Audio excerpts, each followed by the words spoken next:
let's do AM Talk now. My guests are seated.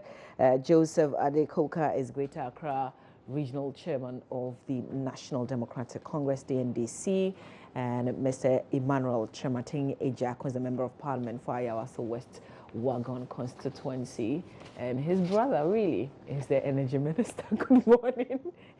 What did you say? No, I said your brother is the Energy Minister designate. Designate, yes. I come after him. I'm not him. I'll ask you to rate his performance. But good morning, gentlemen. Good morning. Gentlemen, thank you for being here. And I hope that you're well. By His grace, thank you. Yeah. All right. So let's talk about... Good morning to your viewers and my brother here. Yeah. Yes. Good morning to viewers. To my long-time friend. Yeah? Very, very long time. We used to do MPP politics together in Dansoman. Oh. Oh, wow. You've gone our different ways. You parted ways like that. Yeah. Okay. But I'm interested. I mean, you're very close to your brother. I mean, closer than any of us could be. He appeared before the vetting, the appointments committee, and he answered lots of questions. He was really knowledgeable about what happens in the sector. I thought it was an overkill, really. Yeah? I mean, yeah.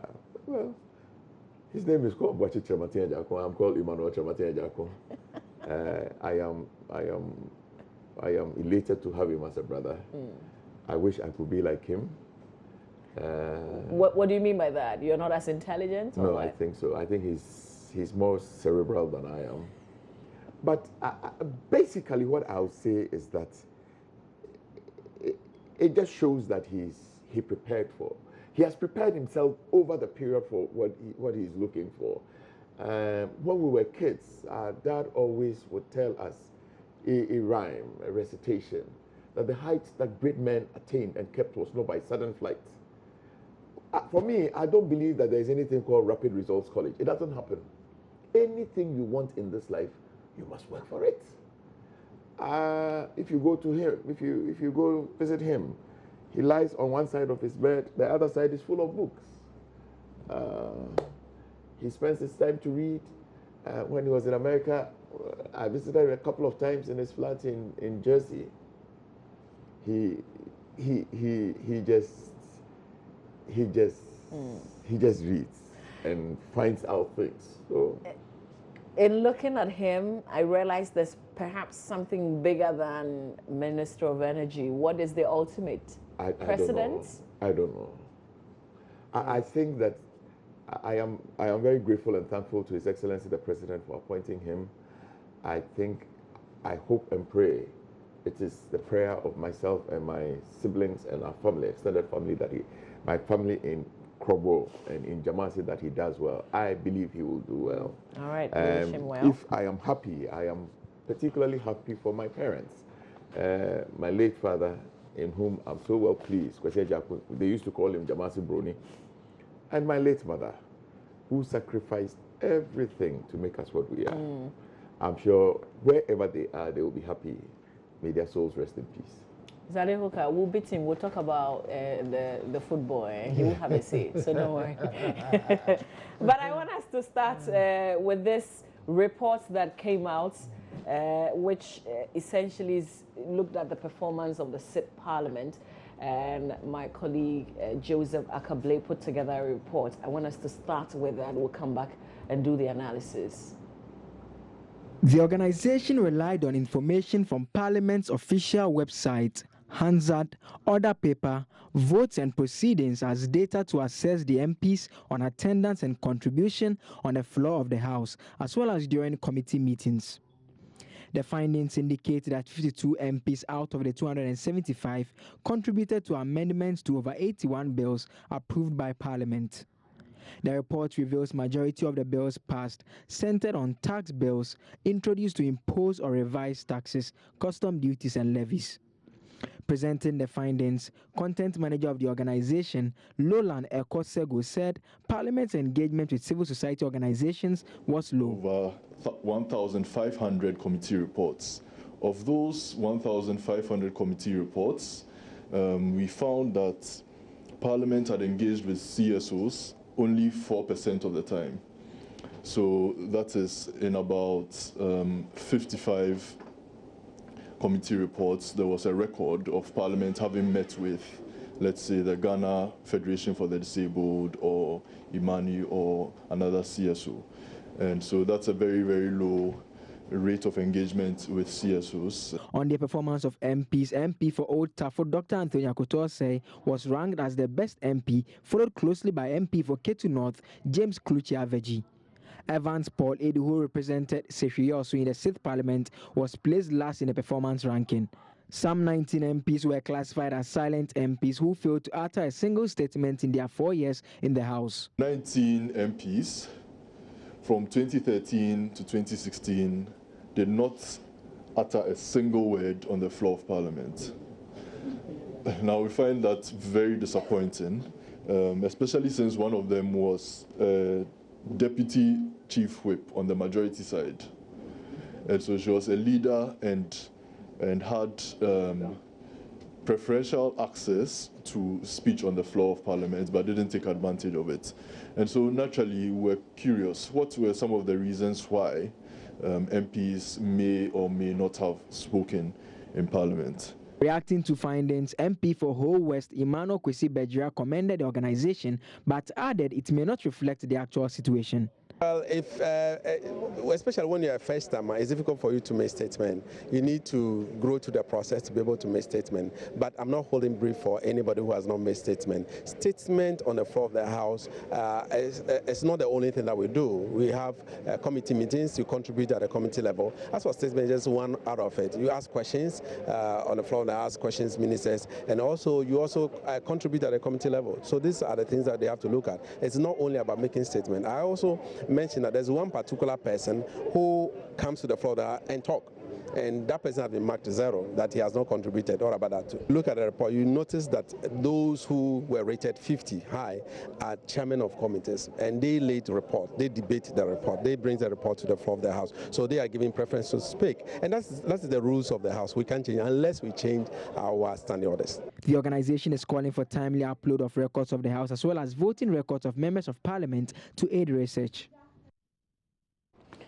All right, so Odikro has done its work. What are the members of Parliament saying and those who have been observing their work? Let's talk about this report. And I'll start with you, Julie, because you're a member of Parliament. You were in the 6th Parliament, you are in the 7th Parliament.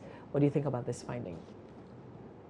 Well, good morning again to viewers. I haven't clearly understood the methodology they used. But it is very difficult to speak about my colleagues. But my view is that there are many things we do in Parliament. Plenary, where all of us meet in the chamber, and mostly it is debate. You can ask a question. You can make a statement. So I've talked about 3 things. And then there is committee work. My considered view is probably the most important aspect in the 4 years I have been is committee.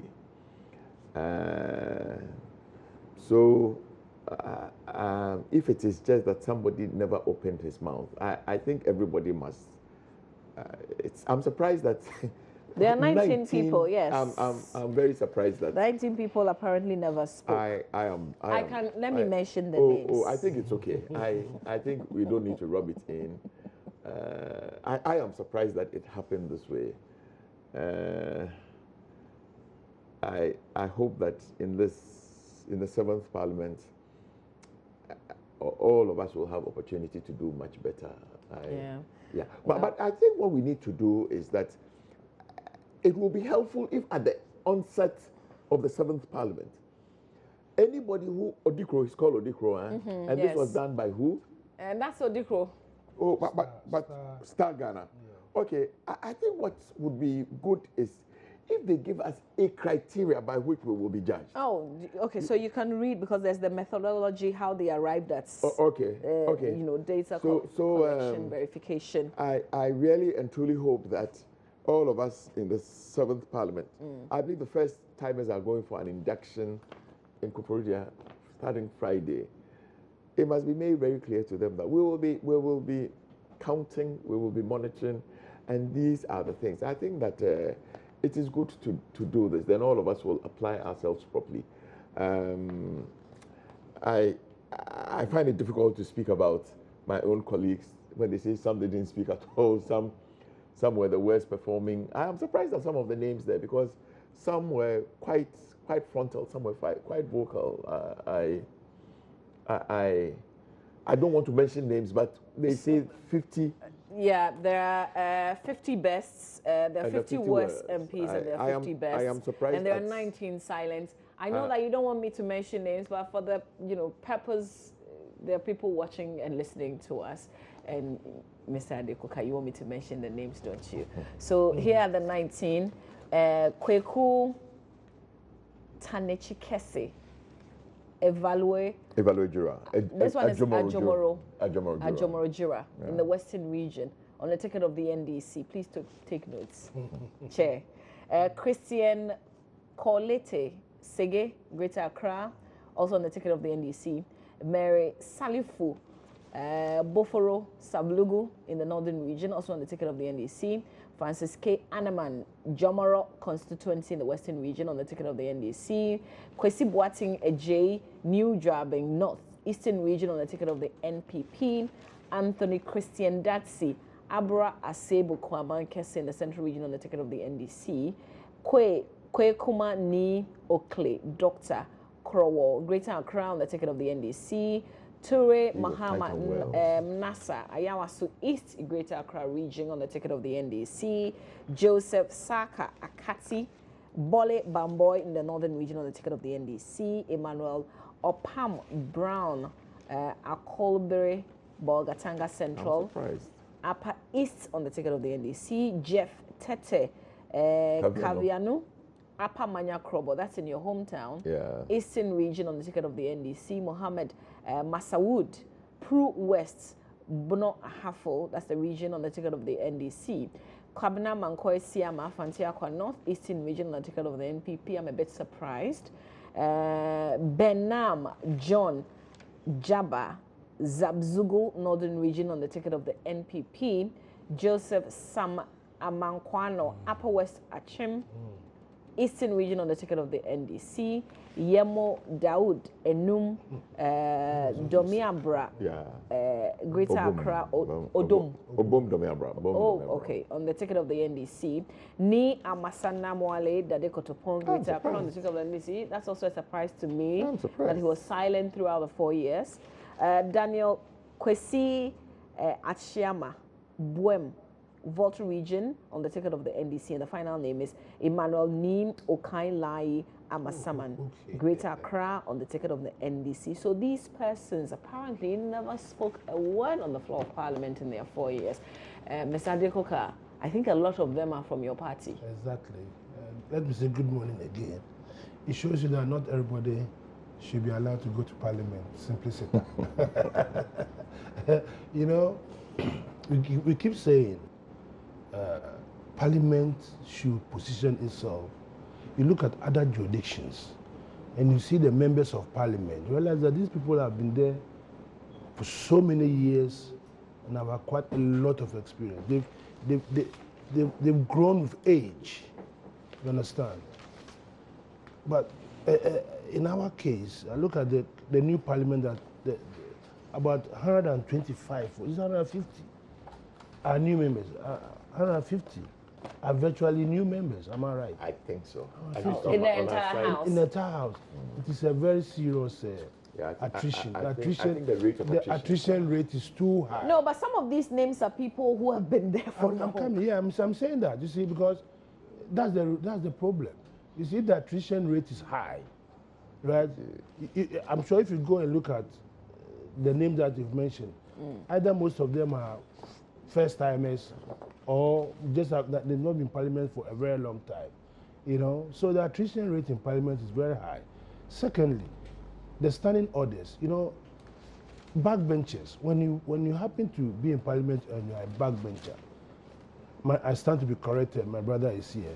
It's difficult for the speaker to really notice you. It's very difficult.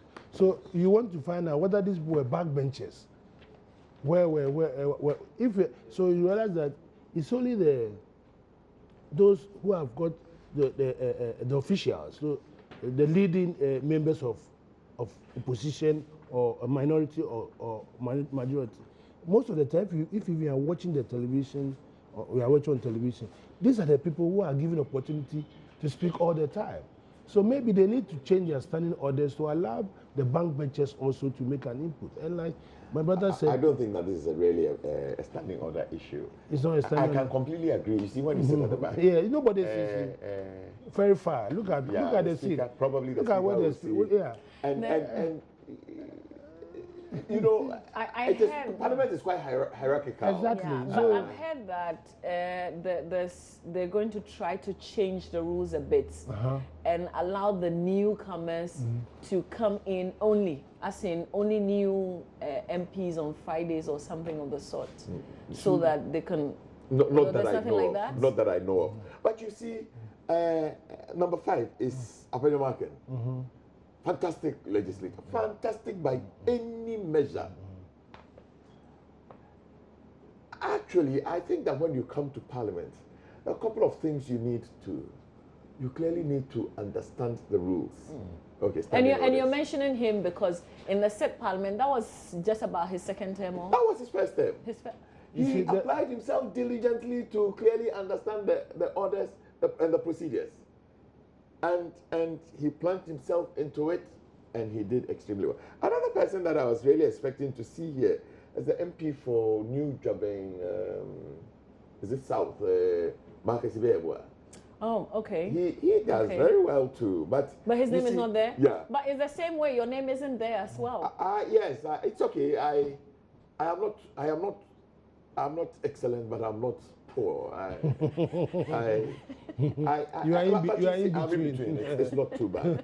If you look at, frankly, if you look at the list, like you were saying, Dr. Akoto said, ranking member for finance.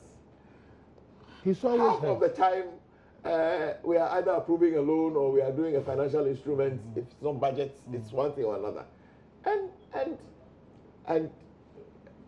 give it to him. So it's obvious he will be there. And next to him is James Abeju Kluche, who was chairman of finance committee. Okay. So they'll be heard every time. You will be heard every time. So you agree? Agree? My colleague pharmacist in Parliament, Yeleche, fantastic legislator, fantastic. Papa Oswankuma, when the man speaks, you can hear a pin drop in the house. I think everybody, including Mr. Speaker, defects to him. Okay, so number 1, experience counts. Number 2, the leadership. You see, all the names that you have here are the leadership. But I am saying, Agyapong is number 5, even though he was new. Because he was going to the Supreme Court. Supreme Court and all he was exceptional. Muntaka leader. I'm surprised he's number 7. I am extremely surprised. You think he should have been number what on the list? I think he's almost at par with Akoto. Okay. Professor Jambafo, Ahmed is a leader. Dominic Nitiwo, Honorable Dominic Nitiwo was a leader. Ignatius Bafwewa was a leader. Matthias Puza, again, he was chairman of an education committee. If you want to build 200 schools and you can't build it, there will always be issues that you need to speak to in Parliament. Magnus Kofi Amwate was chairman for, I think, the a very legal constitutional. Yeah. Parliament is about making laws. You know, I am not justifying why somebody is here or why somebody is not here. Okay, but all I'm saying is that I can completely understand. I am happy for all the people who have come up here, and I am singling out Agyapong. I don't believe he was a chairman of committee, or he was not a ranking of any committee. But I want to commend him and say that he really and diligently applied himself to the work of Parliament. If you do, you will come up here. Okay. And There's also some West MPs, and we're going to talk about them. And I'll find out from you, Mr. Adekoka, the members who never spoke. Is there anything that the party is thinking could happen? Are you planning, especially those who find themselves in your region, the Greater Accra region? But let me read, and I'm picking this from the Finder because they have a summary of some of the West MPs. And it mentions the Deputy Majority Leader now, Sarah Adwoa Safo, Member of Parliament for Asin Central, Kennedy Agyapong, former Member of Parliament for Navrongo Central, Makwo, and they are amongst the 50 worst performing legislators in the Parliament. What do you think, Mr. Adekoka? I keep with one or two members from the NDC side who were very sick. The Crow MP, I think, never went to Parliament, but it was really sick. Indisposed. All the 4 years. All the 4 years. And then the Obom Domiabra MP2. Okay. Yes.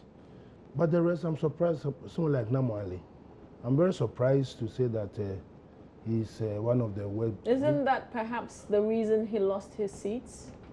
Well, no, I don't think so. I don't think people look at your contribution, whether you speak in Parliament or not. But what's on the ground is what matters. But you see, once again, I keep saying that if you look at the best 50, these are the people in the leadership role of Parliament. So maybe, like you're saying, there should be a forum for those in the back benches also to be recognized. If you are sitting at the back bench and nobody recognizes for 4 years, you will not be heard.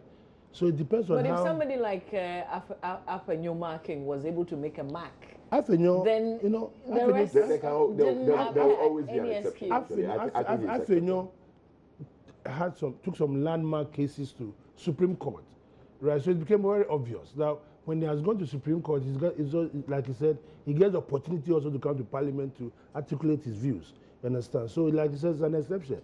But believe if you look at the sitting in Parliament, the way it's structured, you know, unlike the British Parliament where you see that people are facing each other very, very close, that the Speaker can always see a backbencher. And most of the time, the backbenchers too happens to be very experienced MPs, people who have either become ministers and have decided to go and the backbenches happen to be a very powerful institution.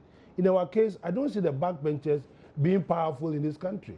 Yeah. That's the problem. Another backbenchers are more powerful. Maybe we should begin to organize properly. Exactly. They should, so that they will be heard and then they'll be given a chance to speak on the floor of Parliament. Okay. So we need They mark attendance as well. So for the worst performing MPs, the three I mentioned, they scored 40% in attendance, which was poor. Exactly. I am surprised. I'm surprised at some of the names here. You know them well. I think somebody like Adwoa Safo was also very frontal. Not to the same extent as Afenyo Markin in my considered view, but she was always there in the debates. I'm surprised at somebody like her. I'm surprised at somebody like Anodompre. Yeah, I am surprised at. You see, again, I'm looking at the list. A couple of them were regional ministers. If you're a regional minister in the Volta region or in Parliament, I am surprised at somebody like Robert Safu Mensah. I am. Or Simon Mensah. Who's the new? I can't believe this. Ashanti regional minister. I can't believe this. Very articulate member of Parliament. On the floor? He used to be, I think, the third deputy speaker at ECOWAS, at the ECOWAS Parliament, and would be in Abuja for long periods. If they are using, but anytime he was here, I know he contributed a lot when it came to financial matters. On the floor? On the main floor of Parliament? And also on health matters. So I am surprised to see Osman Sanyi. I am surprised to see Adwoa Safo. I am surprised to see Anodompre. I can't speak for, but like you said, some of them. I mean, Paul Evans Edo, I'm not he's not really my friend, but he was regional minister in the Western region. So that's a good excuse to absent yourself and I'm not be trying to make an excuse vibrant in Parliament. Maybe it calls into question a need to relook at the policy at our constitution, where 60% are from Parliament, MPs. MPs, ministers, and all of this. Maybe we must have clear separation of powers. I am not sure. What's your own feeling about that, on that specific issue of the separation of powers? We are trying to do a hybrid situation where we are bringing together what happens in Westminster and in the US. But clearly, with a performance like this, that's not working, right? I think that we must get people who probably can evaluate much better than myself to do this. I think it poses some challenge to be a minister and MP. Persona. It's not too easy. Okay. And there is always a talk about a split allegiance.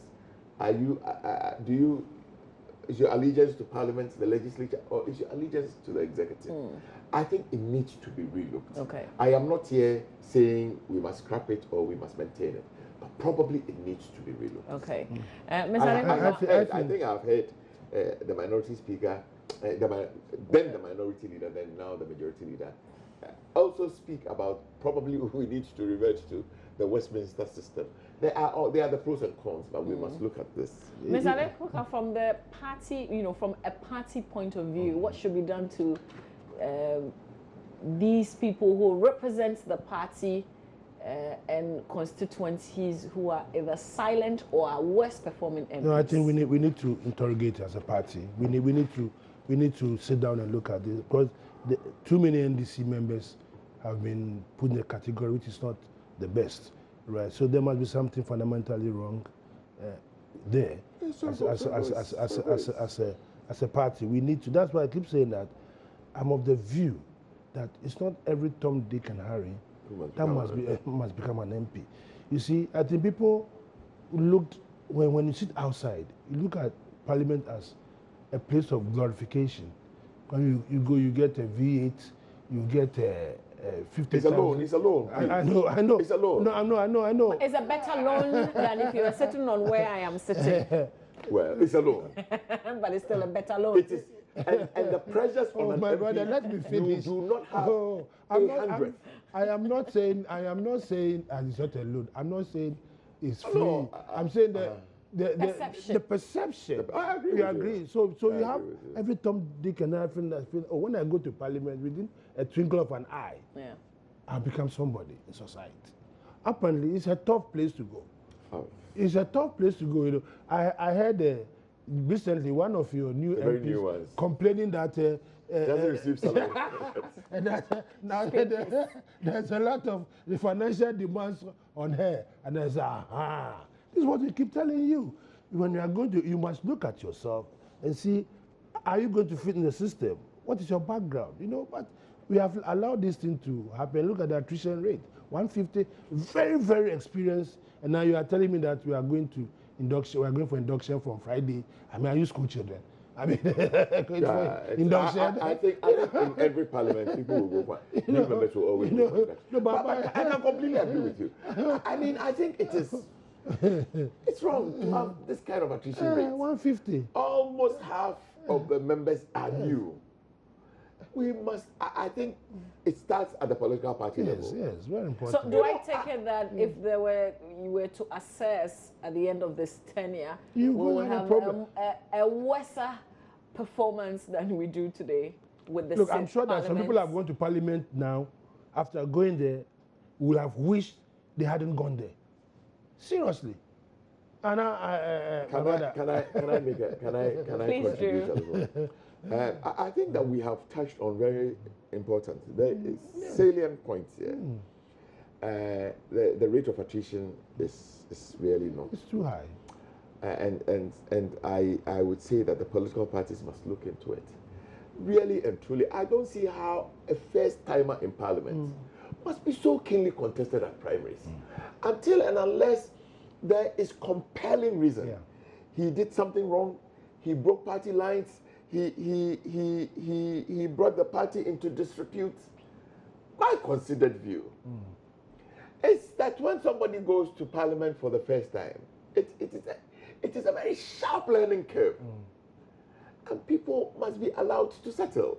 Really, you don't settle in 4 years. 2 years, because when you go to Parliament, you have only 2 years for a new election to take place for parliamentarians to be re-elected. You know, so you've barely been there for a couple of months. Okay. You understand? Number two, he has touched on a very sensitive issue, but because he spoke about it, I think we must also relook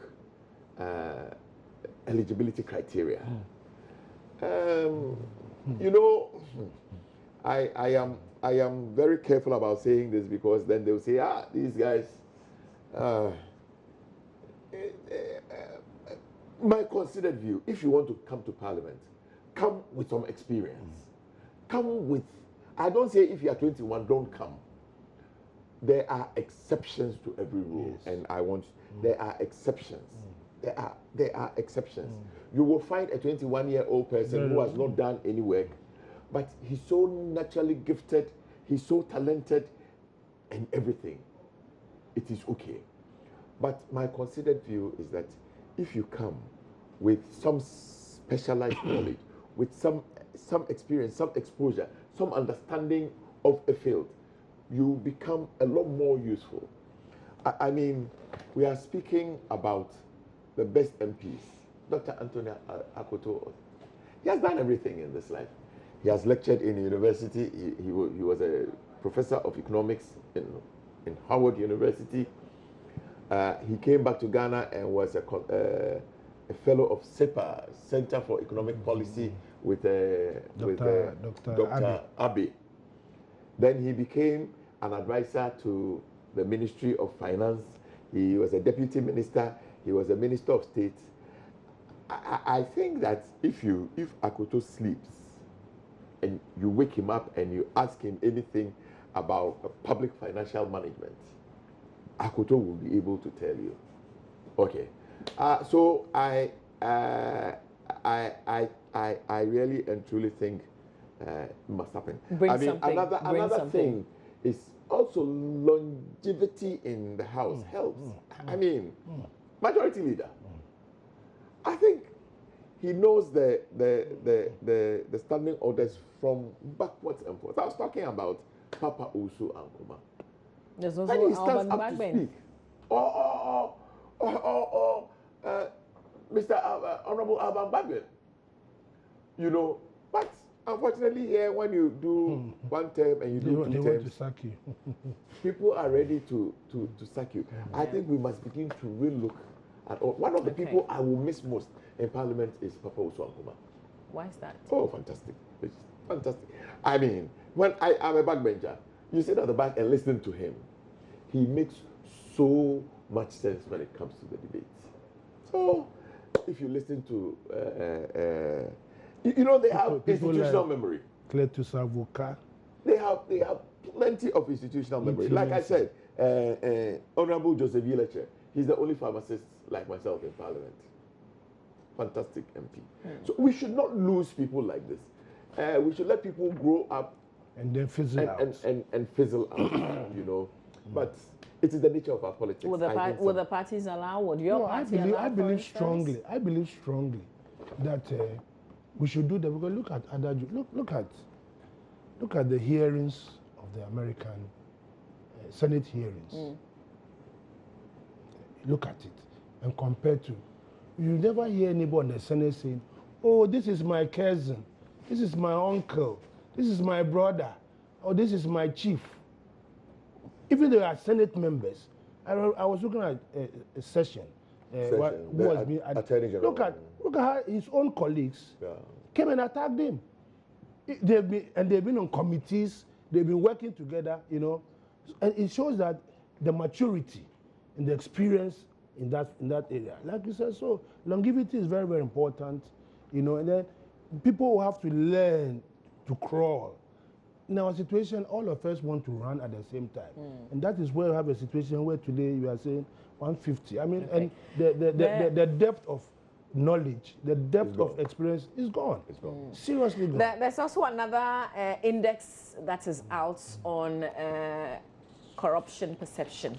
And this is a famous one. This one put together by Ghana Integrity Initiative. And this is the country as a whole. So let me just start off this way. In spite of Ghana's efforts at fighting corruption, it's still a serious problem. Ghana scored 43 points. It's a likely reflection of the many exposés of public sector corruption in the last few years, including the police recruitment scam, Ghana Youth Employment and Entrepreneurial Development Authority scandal, Savannah Accelerated Development Authority scandal, some 144 million Ghana cedis GRA Suba scandal, the infamous Woyome's 51 million Ghana cedis judgment debt saga, and the Smarties bus rebranding deal. This is likely compounded by government perceived inability to fully resolve high-profile corruption cases. So they compared us to countries like Botswana, which once again was first with a score of 60, ranking 35 globally, and followed by Cape Verde with a score of 59 and ranking 38 globally. So many African countries dominated the bottom of the CPI, with Somalia, South Sudan, Libya, Guinea-Bissau, Eritrea, and Angola scoring 10, 11, 14, 14, 16, 18, and 18 with rankings of 178. I mean, it's all in the bigger numbers, respectively. So there we have it. Ghana, which has been scored 43 points. And they've mentioned a lot of scandals that we've battled with in the, you know, the timing that they considered for this report. Okay, so first of all, let's get a better understanding of this. And Adam Senanu is Citizens Movement Against Corruption. Adam, first of all, good morning to you. What does the 4 percentage points drop mean for us as a country? Well, what it does mean, good morning to you and good morning to your listeners. What it does mean is that we have not done as well as we've done in the past. Since 2012, the calculation of the CPI has been done in a manner that allows comparison year on year between the countries. And so if you drop, it means that there are aspects of the calculation, the components, where you have not done as well as you did in previous years. And so this is not a very good result for us at all, considering the increased activity by anti-corruption agencies and related organizations. Yes, so that's what it means for Ghana. So what can we begin to do? I mean, it's a brand new year. There's a new administration in place. Can they turn this around? Yes, there are a number of things that have been on the drawing board. First of all, the Right to Information Bill. The best way of tackling corruption is where citizens are empowered with information to ask questions and to demand better results. The continued non-passage of that undermines totally all efforts to stamp out corruption. Again, we've had the Public Officers Code of Conduct Bill. That's a very good, the draft document has been lying around for a while. It's a very good document in terms of how it outlines what public officers ought to do and ought not to do in terms of gifts, etc., etc. It also ought to be passed with as much speed as the current Parliament can. That will also be useful. The current government, in its manifesto, promised setting up the Independent Prosecutor's Office. That will also be key, because we have found that it is just challenging for government to prosecute its own people when they are engaged in any such activities. So the sooner that is done, the much better for all of us. Again, I think the NACAP itself, instead of leaving it to be funded by the various agencies that are contributing to its execution, if government could make some financial contributions to ensuring execution we probably will see much better results. So there are a number of things that this government can do, and we are really looking for it that they'll take this on board and quickly do some of these actions. Just before you go, Adam, do you think that governments take these, things like an index like this serious? Do they even care about it? What does it do to the reputation of a country? Well, I think this government does, because in the run-up to the elections, a lot of what the current government said had to do with the state of corruption in the country and how the money being lost will be channeled to much more substantive development. And we are hoping they'll do that. Government, well, we can't say that they have always taken this as seriously as we wanted to, but we are believing that this government would. Otherwise, I'm sure the citizens of Ghana will also begin to raise questions and issues about their commitment. We'll leave it here. Adam Senano, Citizens Movement Against Corruption. Thanks a lot for joining us. Thank you. Okay, so gentlemen, Ghana, if you look at the picture, really, we're 9. The global ranking is 70 out of 100. And if you look at what the performance from 2015 as against 2016, it means that we're worse off now than we were. Obviously, we're not fighting it the right way. I'll start with you, Mr. Agyapong. Okay. Yes. I would say that I am happy I'm a Ghanaian. I am happy for Ghana.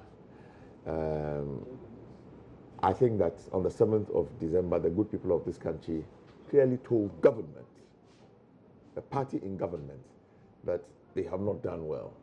And all the indices I just pointed in the wrong direction. We dropped 4 points. Is that right? Yes, we did. This is our worst performance since 2012, they say. I stand for correction. You don't keep a government that is not doing well on an index like this. What it means is that the new administration must take cues from this and ensure that they do much better than this. I mean, we do it for Ghana. Ghana deserves much better than this. If you look at the countries that are ahead of us, Botswana, Cape Verde, Mauritius, Rwanda, Namibia, Namibia, Senegal, there's South Africa. You know, Black Star of Hope and Honor, the first black country south of the Sahara to attain independence. I think it is not, if we were inching up or even we were maintaining our status, then you will say that, well, we are trying very hard. But we are dropping. I don't want to belabor it because really the good people of this country spoke loud and clear on the 7th of December and said that we will not condone this. We will not condone the corruption. We will not condone the thievery. We will not condone the impunity. For me, it is gone. It is what we need, what we are in the current states that we need to take very good care of. It is my party. I hope that all of us are listening loudly and clearly. The good people of this country look, maybe they don't speak too much, but if you do well, they will keep you. If you don't do well, they will change you. It reflects in this. Ms. Adekoka, this is a perfect reflection, perhaps one of the strongest reasons your government was booted out. Well, it's either the perception or the reality on the ground. You understand? You see, all of us as a people who want to fight corruption. And I remember a president telling corruption started from the days of Adam and Eve. So it has been for a very, very long time. And we've been trying to see. But the cases that have been mentioned here, government did not sit down unconcerned. Government duly took action. And in any case, it's our government who even initiated most of these investigations into this scandal that you have reported here. So it doesn't mean the government did not take any action. What is important is that as a people, we must continually be struggling to ensure that we fight this corruption. And it doesn't start from only the politicians or from going to the passport office to go and get a passport, from going to DVLA to go and register your vehicle. It's all over the place. So what is important that we must allow state institutions to work. We must really enforce rules and regulations. In this country, most of the state institutions are just there and they are not being empowered to do their job. So a government can come and say, I'm going to have zero tolerance for corruption. But if the institutions that have to enforce those policies are weakened, because it's a human institution, we will still end up dropping further and further and further so down. Perhaps this administration can make what you couldn't do. Yeah, so that's why the people have voted for them. So like my brother said, we are all waiting and watching as the outcome of their governance. Because I remember that I said earlier on, in the previous regime, the president said he has to pinch himself to ask people to go home and come no more, or I'm going to have an accountability committee in my office to avoid my ministers being exposed. So this has all government have come and faced this problem, but now a new government has come. So let's give them the chance to see what they are going to do. But you cannot indict a government that made every effort. JIDA, people are in court. Suba, the contract went for renegotiation and all those things. But don't forget that it's a human institution. People will always want to make a buck here or there, and that is where we are. We should ensure that when these things are made known to us, state institutions work, and we must reinforce them or make them so powerful to work. I mean, I keep saying we keep comparing other countries. I mean, if you're a prime minister and you even go and falsify your what do you call it, your transport claims, you'll be dealt with immediately.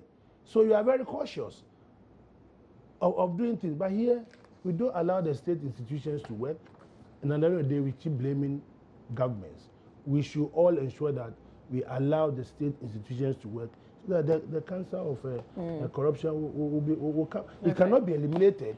It's not possible, but at least we can reduce it. Okay. I want us to quickly touch on something that the president said yesterday with regards what he inherited from the NDC administration. And here's a quote: "We inherited an economy in poor shape. From what I'm hearing and the evidence that is coming to me, what is even poorer shape than we anticipated. I'm a firm believer in a statement that when our times are tough, the tough gets going.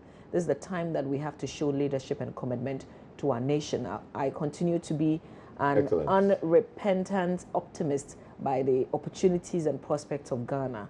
We're special people with a special destiny, and I'm going to do everything within my bones to make sure that that destiny is realized in the years ahead of us." But the quote that is essential is the revelation that what he inherited as president is even worse than what he had anticipated when he was in opposition. Mr. Adekoka, why did you leave the economy, your administration, in such a bad state to make a new president, to make his work very difficult? Let me ask a simple question. I was watching Honorable Safo on this. He said, this economy is very resilient. This economy is strong. We've left. So I keep wondering, who are advising the president? On national television, Osafo Mafu, who is a renowned economist, a renowned member of the MPP, who came and said, the economy is robust, the economy is good, there's a lot of channels to rein in taxes and reduce taxes and all that kind of. So who is advising the president? The finance minister designate comes and made the same statement. You see, look, every government that has come to power has made certain promises. And for them to damper or to make people not so expectant. We anticipated this. I remember when the president, we had a meeting with our former president, Mahama. He said, look, you know what the student will first come and say? That the economy is bad. Everything is bad, they'll come and say it. But we know that we've left them a very strong economy, strong infrastructure. The things are there to be. I heard Napo, the minister doesn't for, so he's going to make use of the schools that we have built. Yeah, he's going to make use of. So if the economy is so bad, he said, look, politicians should be smart. We know, we are expecting this to happen. So the president is obviously not telling us the truth from what you're saying. I'm saying that we in NDC are expecting this kind of statement to come. And a lot of things will be said. So this is not a statement of facts. Yeah, exactly. But what I'm saying is that I remember the president, when Professor Mills made a similar statement that, oh, they've left us a bad economy. They've left us, he said, go and fix it. So my word to him is that, you see, that's why I say, when you are speaking, you must be very careful. 8 years ago, President Mills was making the same statement. And then the new president said, if you are saying that you'll be elected to go and fix it. So what I'll tell the new president, go and fix it. Simplicity. Go and fix it. This annual 4 years or 8 years ritual, no government will come and leave you money in the kitty. You come and also create your environment, create your point and make the money and develop the country. No government, when we took office 8 years ago, they didn't leave any money in the kitty for us to come. But government is continuous. So you also didn't leave any money there? We didn't leave any money. They will say that the economy is bad, we've collapsed it, we have done this, go and fix it. No, but just a little clarification, you didn't leave any money then? I'm saying that is what they'll come and tell you. Look, the government will come and, a new government will come and tell you all the things that you want here in this country. Economy is broke, infrastructure is broke, cholera is on the rise, all the toilets are being seized. Go and fix it. Simplicity. Let me read what His Excellency the President said. He said, we inherited an economy in poor shape. From what I am hearing, and some of us too are hearing, and the evidence that is coming to me, a lot, that it is even in a poorer shape than we anticipated. I believe that in the coming days, it will unfold. We hear a lot. I respect the Ghanaian. I trust the reasonable man in the streets. Yeah. The Ghanaian is able to make some comparisons. But you see, for me, the most important thing he said is that I am a firm believer and a statesman that when our times are tough gets going. He is not here lamenting. The man is not here lamenting. He is telling us a matter of fact. He is stating for the record. And I tell you, we will place that record squarely in the public domain. But what His Excellency the President is saying is that it is a tough situation. We will fix it. So this is what he's saying. What did Safo Mafu say? This is the time. Look, let us as Ghanaians accept this. This people when you go to America, they will tell you that America is God's whole country. I tell you, God has blessed us with a wonderful country. The resources that God has placed at our disposal, we shouldn't be. Nana Akufo-Addo says it every time. We are such a rich country, we shouldn't be poor.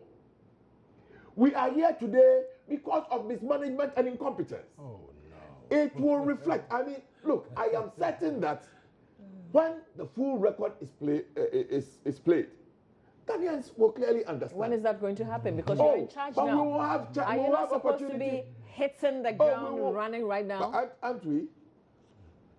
You're still telling us about challenges. Oh, no, but we are doing a lot already. In any case, by March, when we present our first budget, it will be evident. After all, what is a budget? A budget tells you of what is there before and what you intend to do. When we have to tell what is there before, it will be a record of what the NDC did in the last. But for me, it is past and gone. The Ghanaians have made a decision.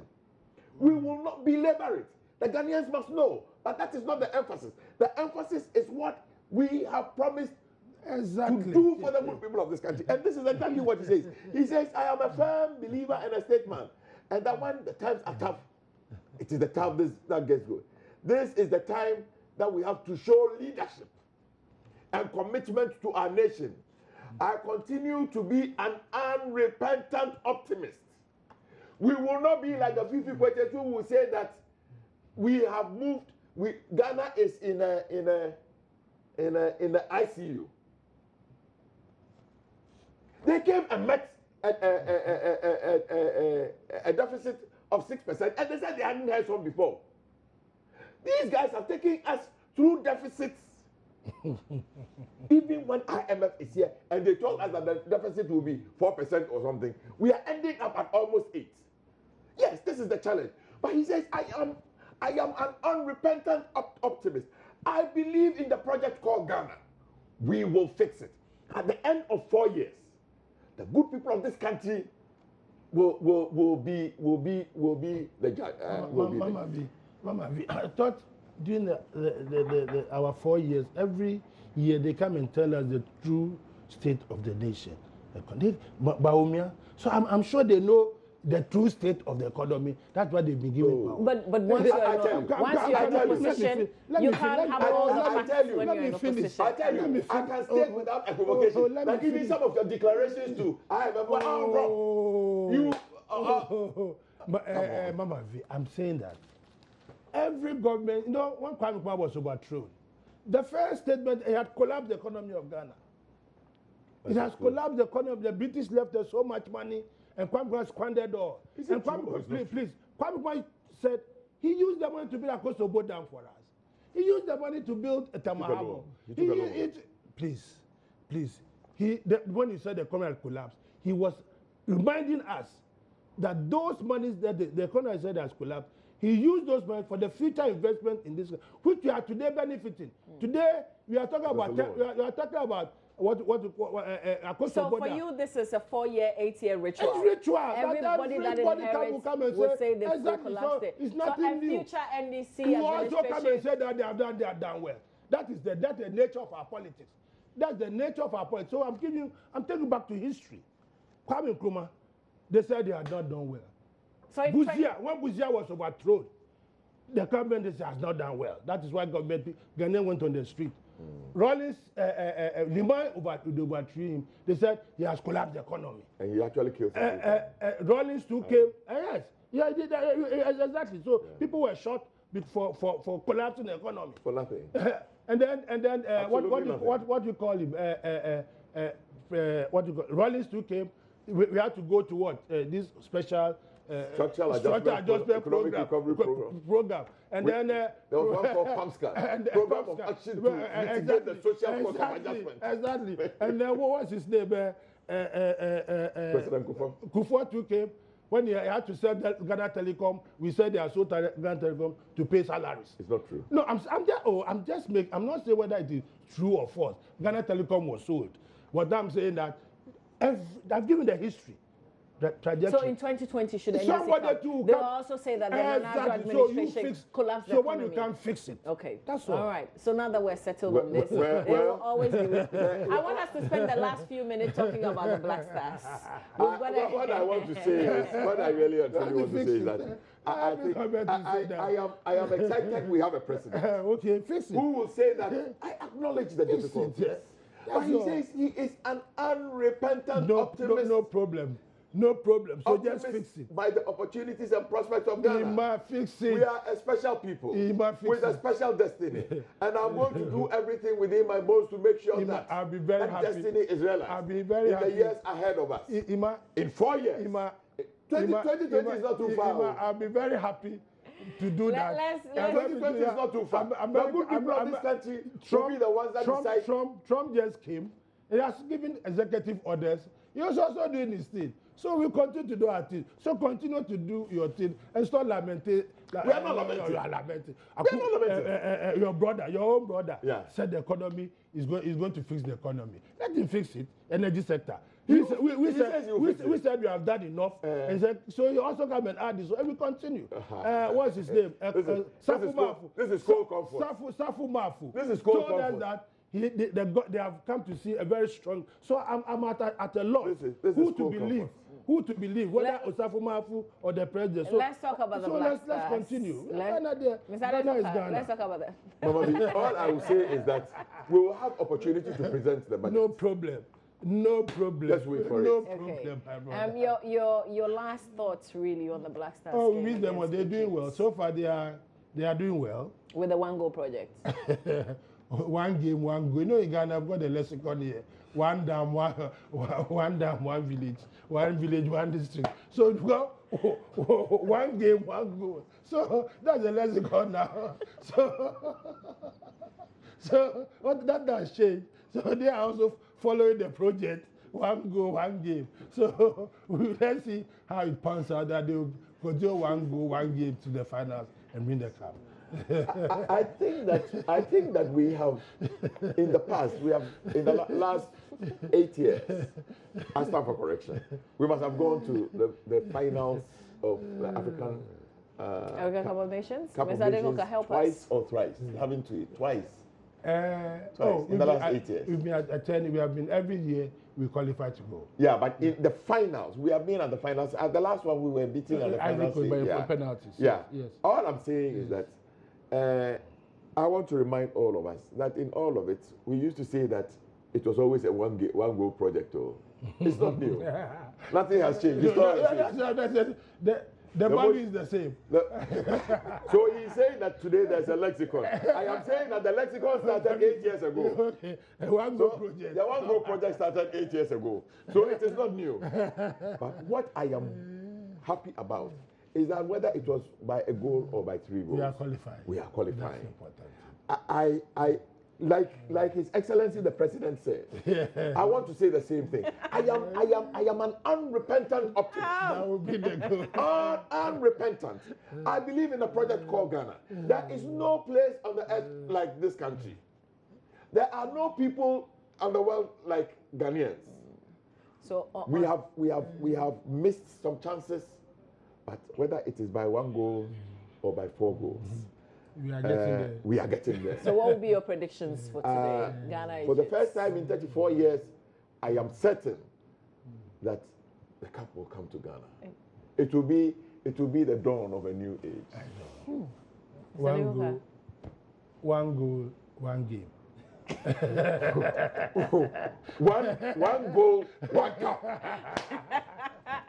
Thank you, gentlemen, for being here this morning. That's the Greater Accra Regional Chairman of the NDC, Joseph Adekoka, and also the Member of Parliament for Agyapong West Wagom, Emmanuel Chiramating Agyapong. There's only Boache that differentiates him. No, and your first name. You see, let me say this. When we were born, Boache was Christian Boache Chiramating Agyapong. Okay. If you look on his birth certificate, our father is Ashanti. Indeed, his father comes from Agona, and I think his father wanted to be the Omahin of Agona, but he lost out in the contest. So Boache is the name of one of the Agona chiefs. Okay. And his given name is Boache, Kojo Boache, Monday born, Kojo Boache. I am a Tuesday born. My given name is Kwabena Agyapong. Again, Agyapong used to be an Agona chief. My grandfather was Chiramating, so all my father's children Everybody has Chiramating. So Yao Chiramating Agyapong, Owusu Chiramating Agyapong, late, my brother, may he rest in peace. Then Boache Chiramating Agyapong, then Agyapong Chiramating Agyapong. When I was going to primary school, my mother added Emmanuel, and it stuck. Indeed, my mother added, I don't know whether Boache will be very happy if I say this. My mother added a name to What Boache. name was that? He doesn't like it, so I won't say it. It didn't stick. Okay. So he remains Boache Chiramating Agyapong. So I am Emmanuel Agyapong Chiramating Agyapong. We are very different. People confuse us every time. They say I look like him. Yeah, you sure do look like him. And I hear that when they were doing the vetting, there was a man that was sitting behind him. Okay. He's my uncle. It wasn't you? No, I was sitting by him on his side. Okay. I was right by him on his side. But there was my mother's younger brother. He's called Jonathan Paddy. He was sitting there. Everybody was saying, "Is this your father?" No. He's my mother's younger brother. He's an 87-year-old man. I know him very well. Yeah. Okay. All right. Some family history right there. Thank you, Mr. Emmanuel. Agyapong. Trematin Agyapong. Thanks a lot. Don't mix me up with Wachi Trematin. Never ever.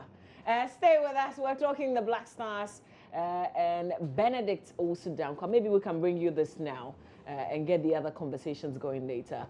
Benedict Owusu-Dankwa, who is in Gabon right now, sat down with some people, some Ghanaians actually, who live in Gabon to analyze the game. When we come back, we'll bring you a playback of that, and then also touch base with Maxwell Agbagba, who is at a taxi rank somewhere in the capital this morning to have a conversation with some taxi drivers. Just stay right there.